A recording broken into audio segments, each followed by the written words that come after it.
Alright, how's it going? This video we're going to look at antiderivatives. This is one of the first things you learn before you start integrals. Okay? So let's just take a look at this. So we have a theorem. It says if f is an antiderivative of f on an interval I, then the most general antiderivative of f on I is capital F of x plus c, where c is an arbitrary constant. So we add the c because, c could be 0, or it could be, it could be it's a number, okay? It could be 0.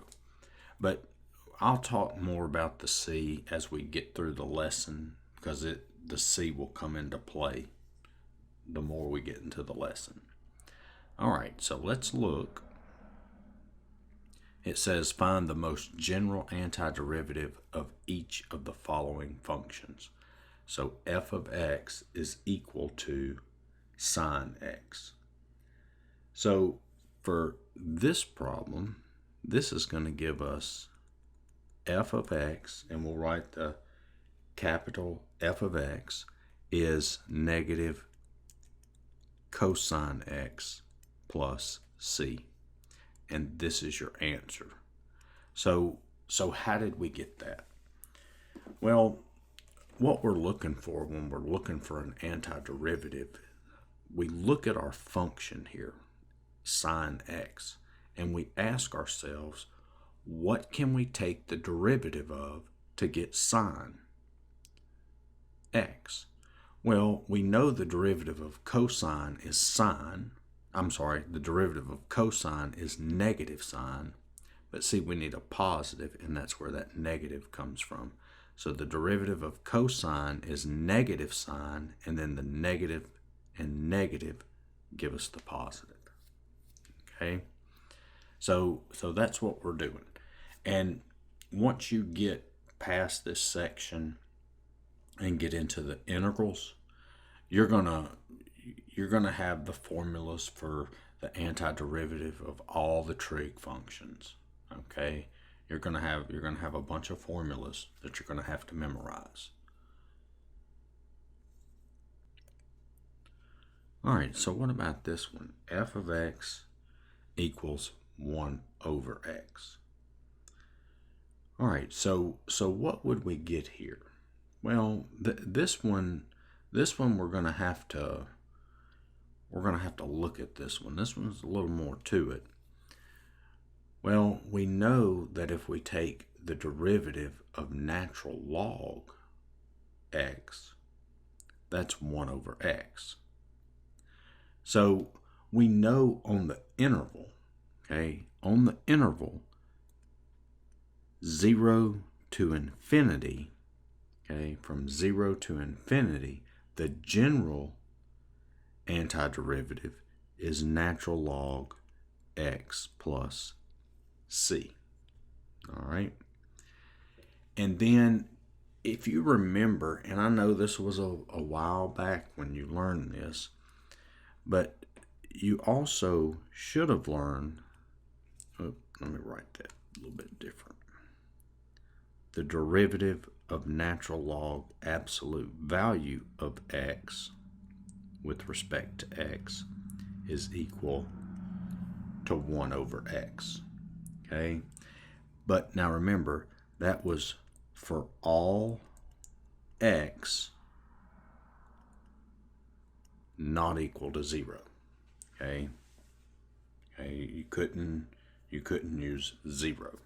And remember, you can't take the log of a negative number. That's where those absolute values come in. Okay?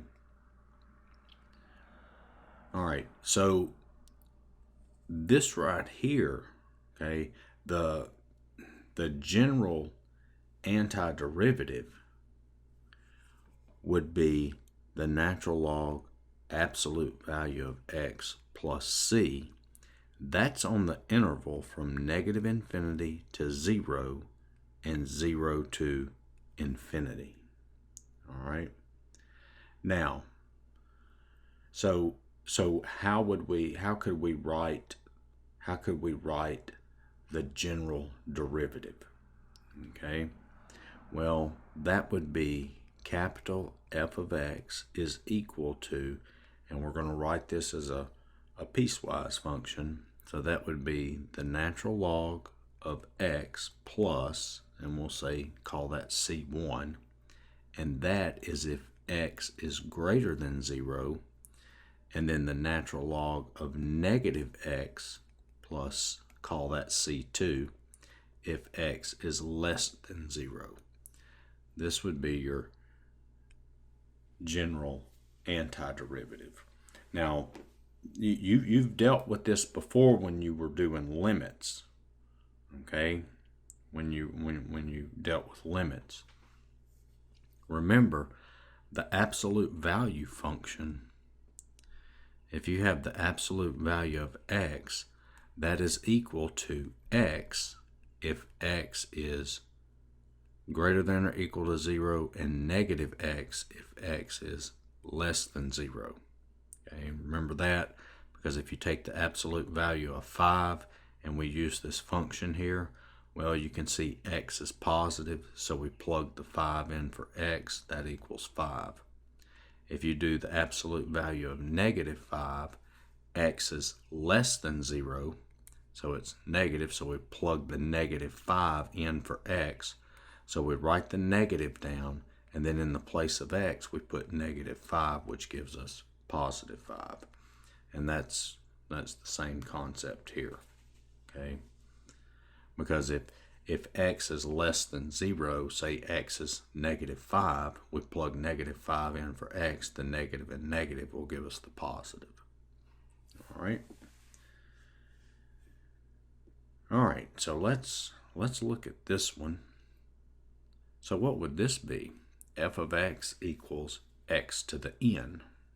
Okay, so what can we take the derivative of to get x to the n? Well, that would be what? F of x, capital F of x, would be what? X to the n plus 1 over n plus 1. And keep in mind, n is not equal to negative 1. Because look, if we take the derivative of this, look at this. The n plus 1 comes down, so that's going to be n plus 1 times x to the n plus 1 minus 1. Remember, subtract 1 from the exponent. And see, the n plus 1's cancel. 1 minus 1 is 0, and that's x to the n. All right? So, that's fine and everything, but actually the way I like to write this is I like to write it as 1 over n plus 1 times x to the n plus 1. Now, is that a big deal? No, it's not a big deal.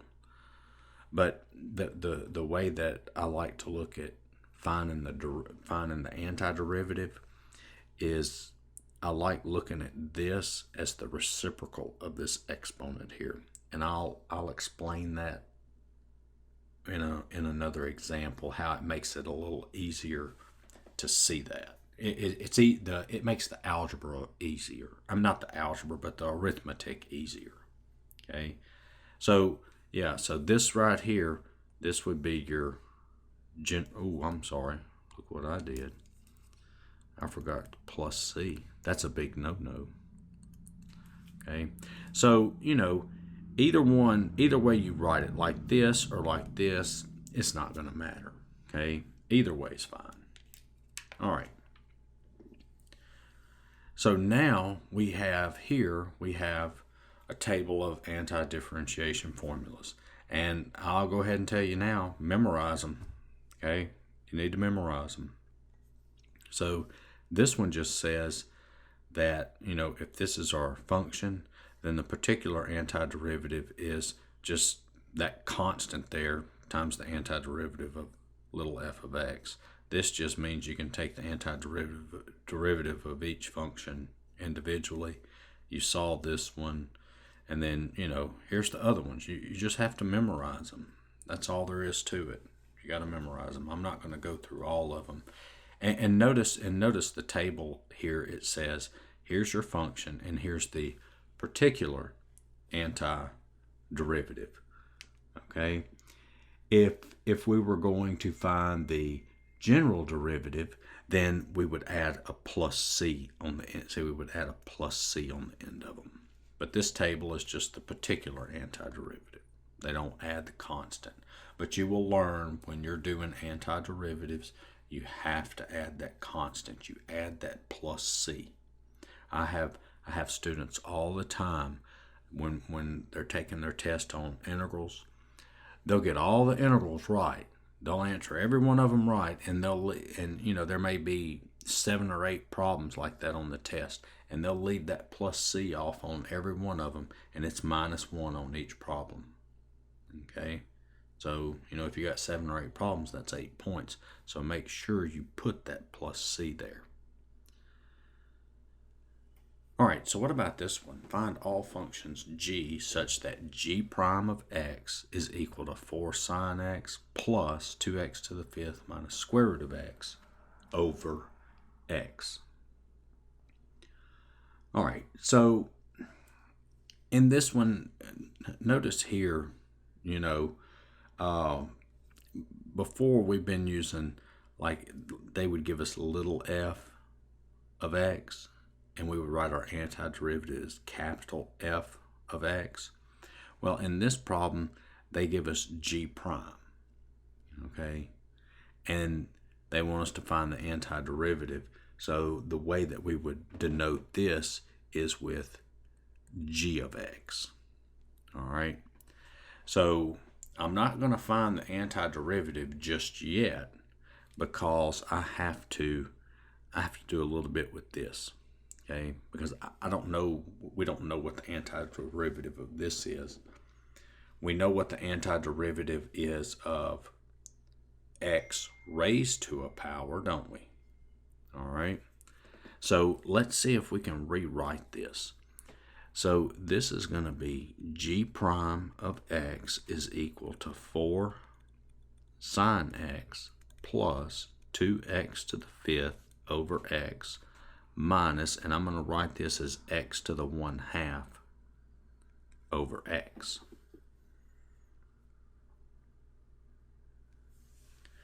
So we have g prime of x is equal to 4 sine x plus 2x to the 4th minus, and then this is 1. So remember, this is x to the 1/2 minus 1, so that's going to be x to the negative 1/2. All right, so now, what do we do here? Well, g of x, I'm finding the antiderivative now. So that's going to be 4 times negative cosine x. The antiderivative of sine is negative cosine. All right. See, and I think I even got, do I have this one in the table? Yeah. See, the antiderivative of sine x is negative cosine x. All right. I'm telling you, you need to start memorizing that table. And there's going to be more than that, but start with that. And then plus. All right. So for this one, or for the next two, we're going to use this. See, we've got x to a power, so we're going to have x to the n plus 1 over n plus 1. Now, remember what I told you earlier. I like to write it as 1 over n plus 1 and then x to the n plus 1. That's how I like to look at it. And now I'm fixing to explain to you why.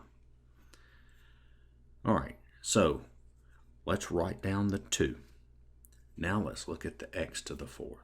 So what it's saying is add 1 to the exponent. So that's going to be x to the 5th.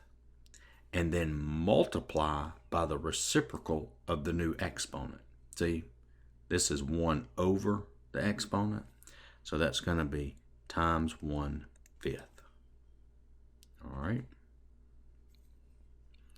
And then we've got minus. Now, I know what you're saying.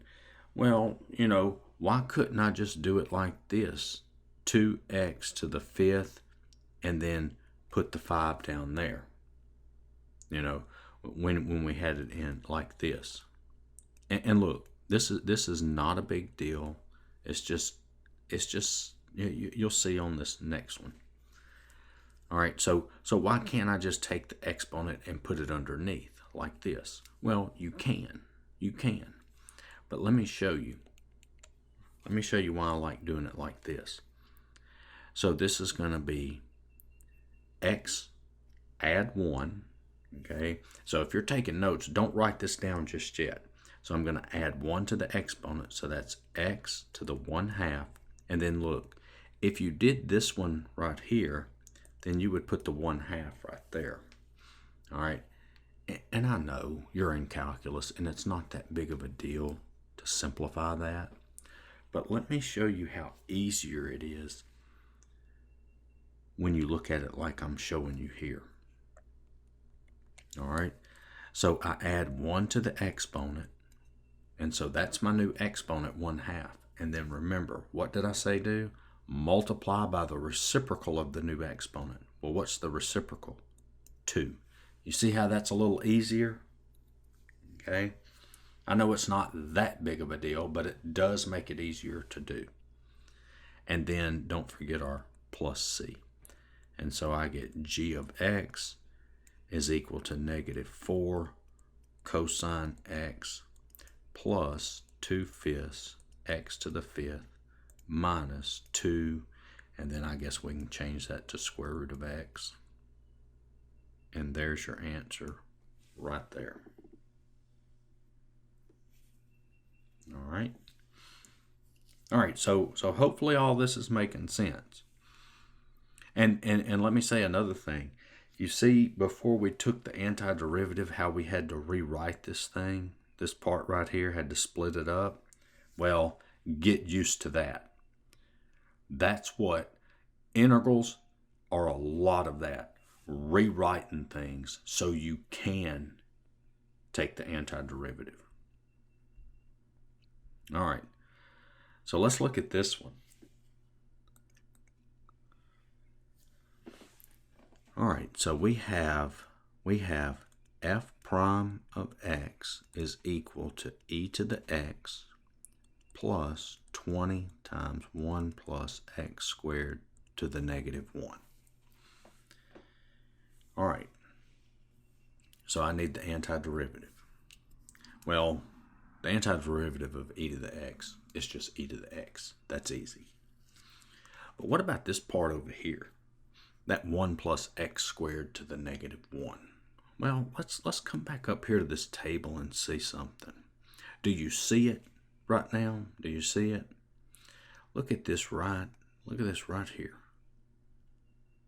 See, if I take that 1 plus x squared to the -1 and move it down to the denominator, I'll have 1 plus x squared, right? And what is that? And I have it written wrong in the table, don't I? I just noticed that. That's inverse tangent, okay? And so the antiderivative of this is inverse tan. So here we go. So let's rewrite it. So I get f prime of x is equal to e to the x plus 20 times 1 over 1 plus x squared. And remember, that would be to the +1, right? Because when you move it down, it changes the sign of the exponent, +1, or you can just write it like that. And so this would be f prime of x. I'm sorry, not f prime. This would be f of x would be e to the x plus 20 times inverse tangent of x, and then plus c. All right. So now what? Okay, what now? Well, if you notice, they give us a condition. They tell us that f of 0 is equal to -2. So in other words, if I plug 0 in for x, I should get -2 as an answer. So what is this going to do? This is going to allow me to solve for c. So let's do that. So I've got f of 0 is equal to e to the 0 plus 20 times inverse tangent of 0 plus c equals -2. So that's going to give me, well, first look at this. See, I've got an equation. I can solve for c. So that's going to be 1 plus, you see that? E to the 0 is 1. And then plus 0, because inverse tangent is 0, and 0 times 20 is 0.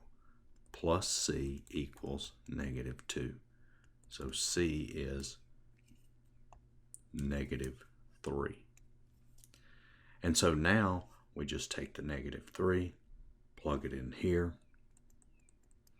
So I get f of x equals e to the x plus 20 times inverse tangent x minus 3.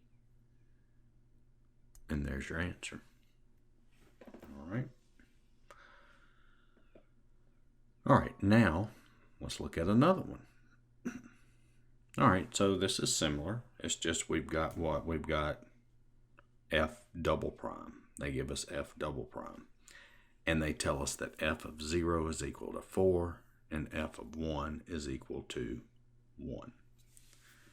So let's start off. We got f double prime x is equal to 12x squared plus 6x minus 4. So f prime of x, if I take the antiderivative of f double prime, that's going to give me f prime. All right. And so that's going to be 12x cubed times 1/3, right? Add 1 to the exponent and then multiply by the reciprocal of the new exponent. Plus 6 times add 1 to the exponent, multiply by the reciprocal of the new exponent, and then minus 4x. All right, so let's look at this. Let's look at the constant term. All right, so basically, if you have a constant term and you're taking the antiderivative of a constant term, you're just adding x on there. All right, but let me show you why it's like that. So let's suppose we want to find the antiderivative of 7. Well, the antiderivative of 7 is 7x. Well, let's see how that works. So you've got to understand that 7 is the same thing as 7 times x to the 0. You see that? Because we know x to the 0 is 1, and 1 times 7 is 7. All right, so this is going to be 7, and then I'm going to add 1 to the exponent. 0 plus 1 is 1, times the reciprocal of the new exponent, so times 1 over 1, which is just 7x. All right, now keep in mind, you're not going to show all this. I showed you that so you can see what's happening. Okay? All right. And then don't forget your plus c. All right. So remember, we can't solve for c right now. Okay? We can't find c because they don't tell us anything about f prime. Okay? They don't tell me anything about f prime. So I need to take the antiderivative again. I need to take the antiderivative of this function. So if I do that, that's going to give me f of x. Well, I'm sorry, but before I do that, let's go ahead and simplify 4x cubed plus 3x squared minus 4x plus c. All right, so now we're ready to take the antiderivative. So that's going to give me f of x is equal to, so that's going to be 4 times add 1, multiply by the reciprocal of the new exponent, plus 3, add 1 to the exponent, multiply by the reciprocal of the new exponent, minus 4, add 1 to the exponent, multiply by the reciprocal of the new exponent, plus cx. C is a constant, and remember we just talked about the antiderivative of a constant. You're adding x on there, and then plus, and then we'll say plus d. Okay, we don't want to do this. We don't want to write plus c again. Okay, we want to write, I mean, you could do c1, c2, whatever, but let's just put a d. All right, so this is going to give us f of x is equal to x to the 4th plus x cubed minus 2x squared plus cx plus d. All right, so now we're ready to do what? Now we're ready to find c and d. But first, let's just go ahead and let's see how much. Yeah, I got plenty of room. So let's just write the conditions down again just so we can see them.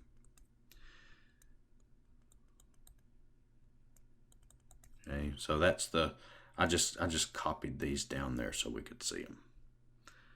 All right, so let's evaluate the function f of 0.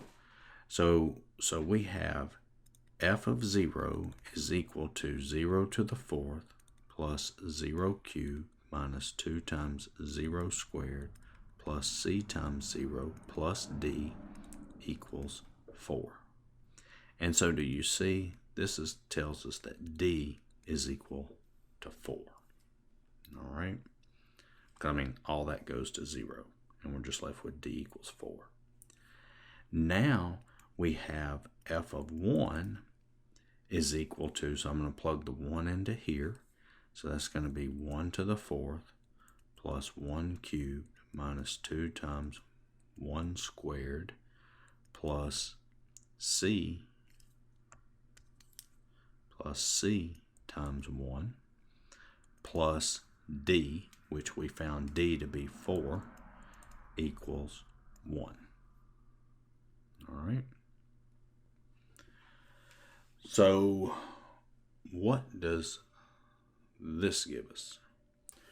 Well, that's 1 plus 1 is 2, minus 2 is 0. So that's going to leave me with c plus 4 equals 1, which tells me c is equal to -3. So that means f of x is equal to, so now we're coming back up to here.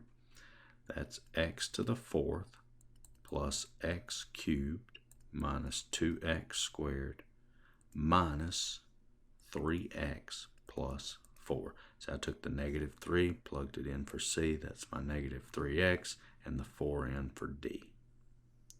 And this is my answer. All right. All right, so let's look at this.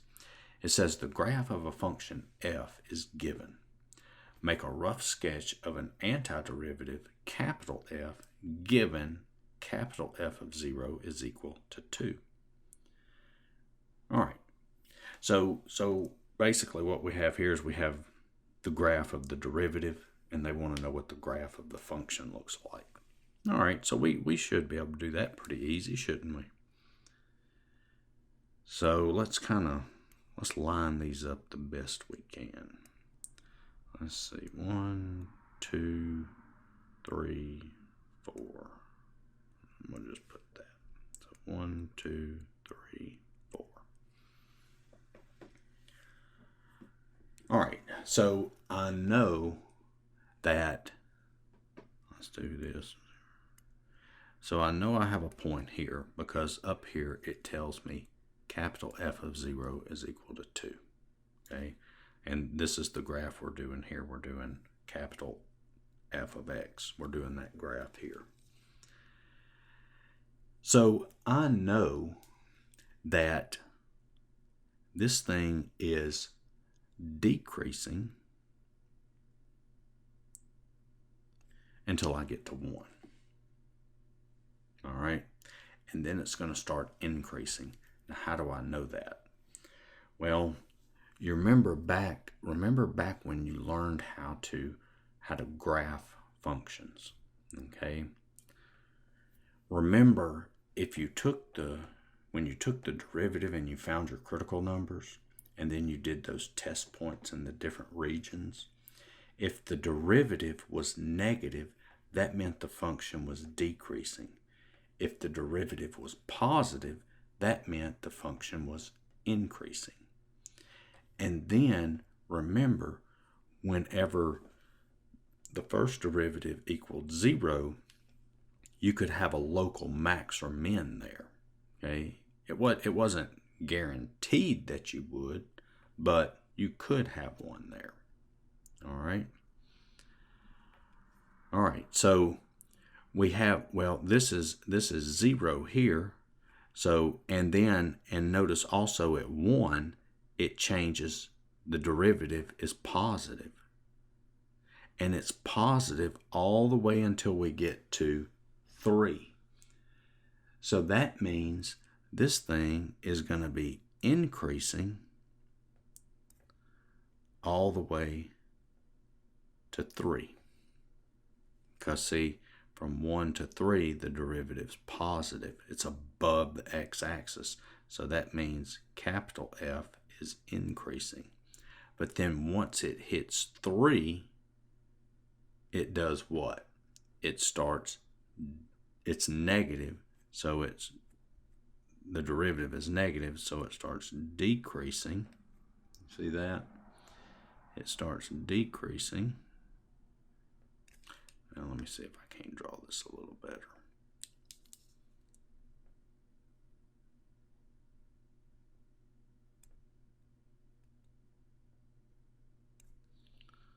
All right, and then it starts decreasing at 3. And then it's just going to kind of level off. See this? It's staying negative, and we can see as x goes to infinity, this thing's approaching 0, and it's approaching 0 from the negative direction. So we can see this is kind of leveling off. Now the other thing that we notice here also is that here and here we have inflection points. All right. So how do I know that?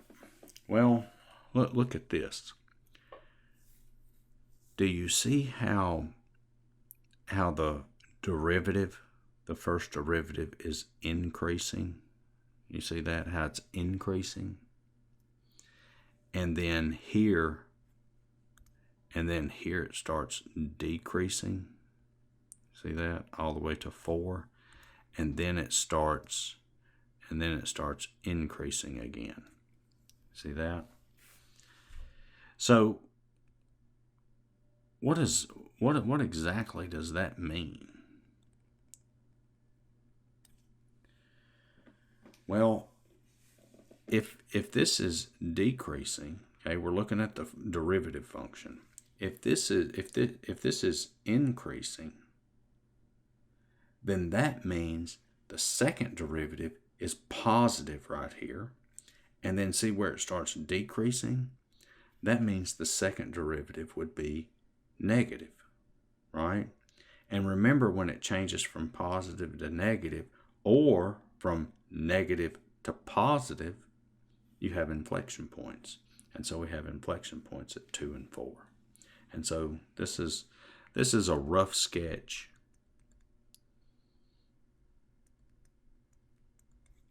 of your antiderivative. Okay, so now we've got a couple of word problems now. So and these aren't bad. These are pretty easy. All right, so it says a particle moves in a straight line and has an acceleration given by a of t is equal to 6t plus 4. Its initial velocity is v of 0. So v of 0 is negative 6. And its initial displacement is s of 0 equals 9. Find its position function, s of t. So all we want to do is find the position function. All right. So the position function, what's the derivative of the position function? That would be what? The velocity. And then the derivative of the velocity would be acceleration. So if we have acceleration and we take the antiderivative of this, that would give us velocity, and then the antiderivative of the velocity would give us the displacement. So let's go ahead and find v of t. So remember, that's 6, and then add 1 to the exponent, divide by the reciprocal of the new exponent. And look, as you get better with this, I mean, you'll just write 3t squared. Okay, you'll be able to do this in your head. For this video, since this is your first lesson on antiderivatives, I'm going to show all the steps. Okay, and then plus 4t, right? Remember, antiderivative of a constant, plus c. And so I get v of t is equal to 3t squared plus 4t plus c. All right, so now we need to figure out what our constant is, what c is. Well, I've got v of 0 is equal to 3 times 0 squared plus 4 times 0 plus c, and that should equal negative 6. And so this tells me c is negative 6. So that gives me v of t is equal to 3t squared plus 4t minus 6. All right. So there's our velocity. Now let's find the displacement. So I need to take the antiderivative of the velocity function. So that's going to give me s of t is 3, add 1 to the exponent, multiply by the reciprocal of the new exponent, plus 4, add 1 to the exponent, multiply by the reciprocal of the new exponent, minus 6t, plus our constant. Since we use c, let's use d on this one for this constant. So I get s of t is equal to t cubed plus 2t squared minus 6t plus d. So now I'm ready to use my condition here that s of 0 is equal to 9. So I've got s of 0 is 0 cubed plus 2 times 0 squared minus 6 times 0 plus d equals 9. And so that is going to give me d is equal to 9. And so s of t is equal to, so I'm going to write this down and replace d with 9. And so that's going to be t cubed plus 2t squared minus 6t plus 9. And there's your answer. All right. So you can see it's not very difficult. All right, so now let's look at this problem. It says a ball is thrown upward with a speed of 48 feet per second from the edge of a cliff 432 feet above the ground. Find its height above ground t seconds later. When does it reach its maximum height? And when does it hit the ground? All right, so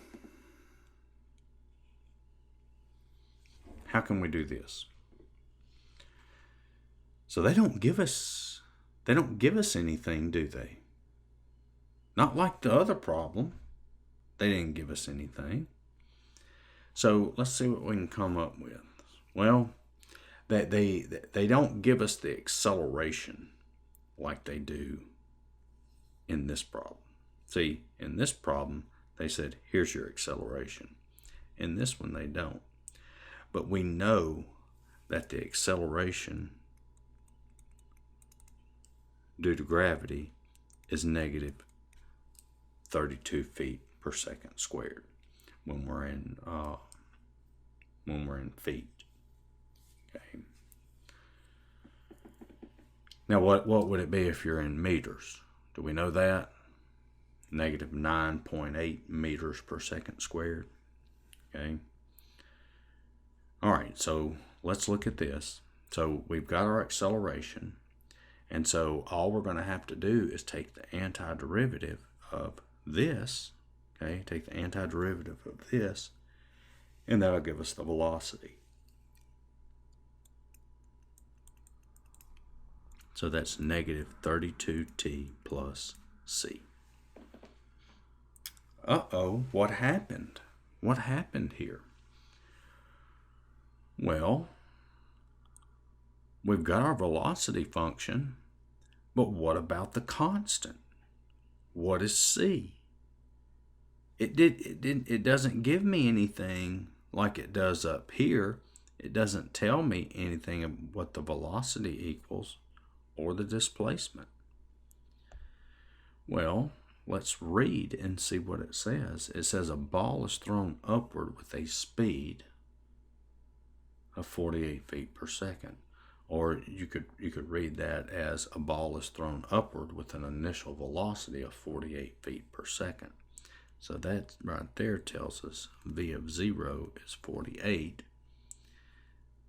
from the edge of a cliff 432 feet above ground. So when we throw the ball at time t equals 0, the ball is 432 feet above the ground. And so that tells us that S of 0 is 432. All right, so now we have v of 0 is equal to negative 32 times 0 plus c, which that should equal 48. So this tells me c is equal to 48. So v of t is equal to negative 32t plus 48. All right. And let's see, what all does it want to know? Find its height above ground t seconds later. Okay, so that means they want us to find to find its height above the ground t seconds later. They want to know the displacement function. And then when does it reach its maximum height and when does it hit the ground? All right, so let's look. So let's go ahead and find the displacement function. So I've got S of t is equal to negative 32 t squared, okay, times the reciprocal of the new exponent, plus 48 t plus d. And so that gives me S of t is equal to negative 16 t squared plus 48 t plus d. And then we have the condition that S of 0 is 432. So S of 0 is negative 16 times 0 squared plus 48 times 0 plus d equals 432. And so this tells us that d is equal to 432. So our displacement function is S of t is equal to negative 16 t squared plus 48 t plus 432. So there's the answer. Well, let's see. Find its height above ground. We'll call this part A. we'll call this part B and call this part C. All right, so this is your answer to part A. All right. Now for part B, it wants to know when does it reach its maximum height. Okay, so the easiest way to do this is, look, this is a parabola, right? That opens down. We just need the x coordinate of the vertex, and that'll give us the maximum. That'll tell us when it reaches its maximum height, because remember, the x coordinate, or in this case the t coordinate, okay, the t is like your x coordinate, so we just need the x coordinate of the vertex. So that's minus b over 2a, which is negative 48 over 2 times negative 16, which that is 1.5 seconds. All right. So that's when it will reach its maximum height. Another way you could have done that is you could have taken the velocity. And remember, when it gets there at its maximum height, when it reaches that maximum height, it's going up, and then that velocity is going to go to 0 right before it comes down. So you could have looked at it as the velocity equals 0, and look, you would have gotten t equals 1.5 there also. So either way, you could have used this or you could have done this. All right. And then part C, it wants to know when does it hit the ground. Well, that's just taking the function negative 16 t squared plus 48 t plus 432 equals 0. So we set that equal to 0 and we solve. So first we probably want to see, hey, does this thing factor? Well, to do that, we can divide everything by negative 16 goes into everything evenly. And so that'll leave me with t squared minus 3t minus 27 equals 0. And unfortunately, this does not factor. So we've got quadratic formula. So that's going to be negative 3 plus or minus the square root of negative 3 squared minus 4 times a times c. Is that right? Yeah. Over 2 times 1. And so we get t is equal to 3 plus or minus, and let's say that's going to be, what is that, 9, and that's going to be plus 4 times 27. That is 117, square root of 117 over 2. And let's see, 9 goes into 117, but let's see, what's the square root of 117? Square root of 117 is 10.8. So this right here, this tells me that t is going to be 3 plus the square root of 117 over 2. I'm not going to use the negative, because if I did 3 minus the square root of 117, that would give me a negative answer. And so I know my answer is this. And if you punch that into your calculator, that would give you about 6.9 seconds. That's when it will hit the ground. All right. So I hope this video helped, just give you an idea how to find antiderivatives. I hope it helped. Check out my other videos. Give me a like, share, and subscribe. Thanks for watching, and I'll see y'all in the next video. Later.